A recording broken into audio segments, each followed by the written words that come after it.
रही है बांदा से। बांदा में स्वास्थ्य सेवाएं हुई फेल, गंभीर रूप से बीमार युवक को अस्पताल से भगाया। बीमार पति को लेकर इलाज के लिए दर दर भटकती रही पत्नी, आईजी और आयुक्त आवास के सामने युवक ने तड़प कर दी जान। सूचना देने के बाद देर से पहुंची एम्बुलेंस समय पर न आने से रिक्शे पर लाश लाद कर घर ले गई पत्नी। जिले के आला अधिकारियों की संवेदनहीनता आई सामने। अस्पताल से चंद कदमों की दूरी पर आईजी और आयुक्त के आवास के सामने बीमार ने तोड़ा दम। बड़ी और अहम खबर लाइव इंडिया टीवी आपको दिखा रहा है यूपी के बांदा से, जहां एक बीमार पति को लेकर इलाज के लिए उसकी पत्नी दर दर भटकती रही। बांदा में स्वास्थ्य सेवाएं फेल हो गई। गंभीर रूप से बीमार था युवक, जिसे अस्पताल से भगा दिया गया था, जिसके बाद आईजी और आयुक्त आवास के सामने युवक ने तड़प कर अपनी जान दी। बड़ी खबर लाइव इंडिया टीवी पर हम आपको दिखा रहे हैं यूपी के बांदा से। इस खबर पर अधिक जानकारी के लिए बांदा से यूपी हेड भगत सिंह इस वक्त हमारे साथ फोन लाइन पर मौजूद हैं। भगत सिंह जी, आईजी और आयुक्त आवास के सामने एक युवक ने तड़प कर जान दी है, आखिर क्या कुछ जानकारी मिल रही है? रश्मि, मैं आपको बता दूं कि एक तरफ जहां सरकार बड़े बड़े दावे कर रही है स्वास्थ्य विभाग के, सबको स्वस्थ रखने की बात कर रही है, लगातार हर अस्पताल में सारी सुविधाएं होने के बड़े बड़े दावे कर रही हैं, लेकिन सरकार के ये सारे दावे बिल्कुल खोखले नजर आते हैं। आज एक मरीज है, उसकी पत्नी उसको लेकर के अस्पताल पहुंची थी, जहां अस्पताल में डॉक्टरों ने उसको भर्ती करने से मना कर दिया। बताते हैं कि उसका ऑक्सीजन लेवल बहुत कम था, लेकिन वहां के डॉक्टरों ने उसको देखना भी मुनासिब नहीं समझा और उसको अस्पताल से भगा दिया, जिस पर उसकी पत्नी उसको लेकर के कई प्राइवेट अस्पतालों में गई, लेकिन वहां भी उसको भर्ती नहीं किया गया। और आखिरी चारों तरफ से घूमते अस्पताल से लगभग 10 कदम की दूरी पर जहां आईजी का आवास है और आयुक्त का आवास है और एलआईसी के बिल्कुल दरवाजे पर वहां जाकर के उसने अपने पति को लिटा दिया और उसी की गोद में तड़प करके उसके पति की जान चली गई। रश्मि जी, भगत सिंह जी, आपने बताया अस्पताल से चंद कदमों की दूरी पर ही आईजी और आयुक्त का आवास है, लेकिन बावजूद इसके किसी भी अधिकारी या कर्मचारी की नजर इस ओर नहीं पड़ी, ऐसा कैसे संभव है?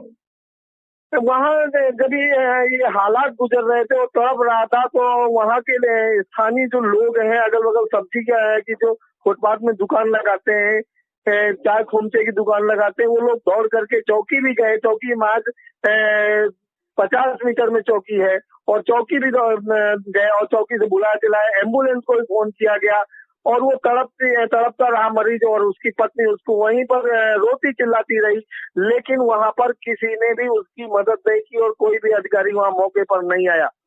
सबसे बड़ी बात है, विडंबना इस बात की है इस सरकार में कि एम्बुलेंस को भी फोन किया वहां के स्थानीय नागरिकों ने और काफी देर सूचना देने के बाद भी एम्बुलेंस जब मौके पर नहीं पहुंची तो उस महिला ने अपने पति को रिक्शे में ले जा करके उसकी डेड बॉडी को और घर ले गई और उसके ले जाने के बाद काफी देर बाद वहां एम्बुलेंस आई। रश्मि जी, भगत सिंह जी, ये बेहद शर्मनाक घटना है कि एक पीड़िता को किसी तरह से रिक्शे पर लाश को लाद कर ले जाना पड़ता है, जबकि एक तरफ प्रशासन दावे करता है कि तमाम सुविधाएं अस्पताल में मौजूद है, लेकिन बावजूद उसके इस तरह की सामने आते हैं मामले। तो क्या मृतक की पत्नी से बातचीत हो पाई है? क्या उनकी अब मांग है? क्या आरोप वो लगा रही हैं? मैं रश्मि मैं आपको बता दूं कि वो पत्नी का हाल बेहाल था, लेकिन उनके जो और रिश्तेदार उनके जो थे उनसे बात हुई है और उन्होंने बताया है कि वो अस्पताल लेकर के आए थे और यहाँ पर भर्ती कराना चाह रहे थे, लेकिन यहाँ डॉक्टरों ने भर्ती नहीं किया है, जिसकी वजह से वो कई अस्पतालों में टहलने के बाद जब हालत खराब होने लगी तो उसको यहाँ लिटा लिया था और यहाँ पर थोड़ी देर में तड़प करके उसने जान दे दी। और सरकार की जो नीति है उससे क्षुब्ध होकर के वो गरीब लोग हैं, वो विरोध नहीं कर सकते हैं, जिसके चलते वो खाली 2 ही लोग थे। वो पत्नी उसको अपने पति को रिक्शा में बुला करके रिक्शे में लादा और रोते भी लगते वो उस रिक्शे से अपने घर चले गए हैं। लेकिन जिस तरीके से यहाँ के जो आला अधिकारी हैं वो बड़े बड़े दावे कर रहे हैं, कोरोना गाइडलाइन की बात कर रहे हैं, लेकिन यहाँ स्थिति बहुत ही बदतर है। अगर हम बात करें यहाँ के नियमों कानूनों की कोरोना के, तो उन नियमों को दरकिनार कर यहाँ पर दुकानें खुल रही हैं। और सबसे बड़ी बात क्या है कि जो सरकार के नारे थे, स्वास्थ्य भारत, स्वच्छ भारत, स्वस्थ भारत, ये सारे नारे सिर्फ हवाई बनकर रह गए हैं।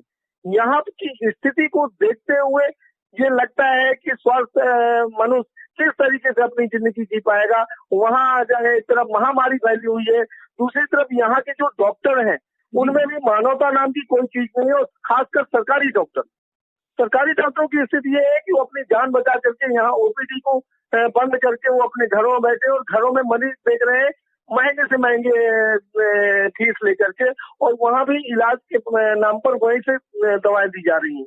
आज की स्थिति ये है कि अगर ये जो झोला छाप डॉक्टर हैं, अगर ये डॉक्टर ना होते तो मैं समझता हूँ यहाँ लाशों का अंबार लग जाता।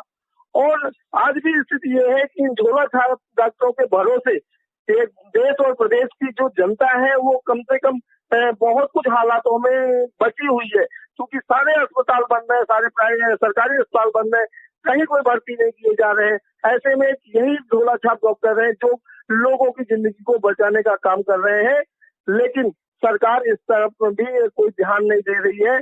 और यहाँ पर सरकार की पूरी तरीके से व्यवस्थाएं पूरी फेल नजर आ रही है। रश्मि जी, बहुत बहुत शुक्रिया आपका भगत सिंह जी, हमारे साथ जुड़ने के लिए इन तमाम जानकारियों।